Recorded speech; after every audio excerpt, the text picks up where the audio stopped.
Learn how to respond well in a crisis. Learn how to respond well in a crisis in your relationship.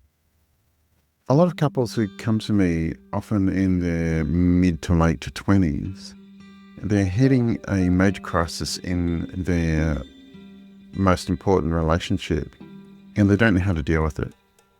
And often they're not well equipped with the skills needed to be able to deal with it, simply because they've never had that experience before.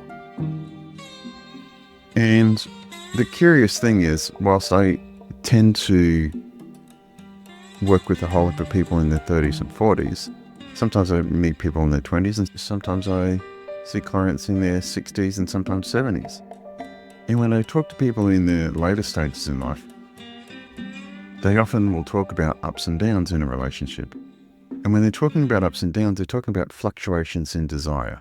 They're talking about periods of time when they lost desire for their partner, desire for their relationship, but they stayed. Now, a lot of couples in their 20s, they feel like they've lost desire in their relationship. They think that's a signal for them to leave. And that's not actually a good way of dealing with the relationship crisis, because people will go through periods of time where they lose desire for their partner. They will go through times where they lose desire for their relationship. It's normal. But a lot of people think these days that if there's any difficulty or any challenge, there shouldn't be difficulties and there shouldn't be challenges in maintaining desire in a relationship. Well, I can tell you unequivocally that's not true. So if you're in your 20s and you're going through a challenge in your relationship, if you lose desire for your partner, the probability is you never have to deal with this before, or not to the extent to which you have if you're committed to be with your partner for a long time.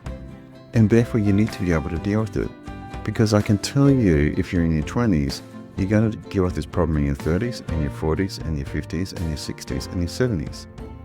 Desire and the maintenance of desire in a relationship is an ongoing problem. Now, some people say it shouldn't be, but I can tell you unequivocally it actually is. And so it's really important for you to understand that it's useful for you to learn how to deal with fluctuations in desire in your relationship and how to deal with a relationship crisis, because you're going to have more than one. So if you are having a challenge with your relationship, please give me a call, 0432 681 321. There's a booking link in the description. Please like and subscribe to the channel, and I look forward to making more quality content for you shortly. Thanks very much. Bye.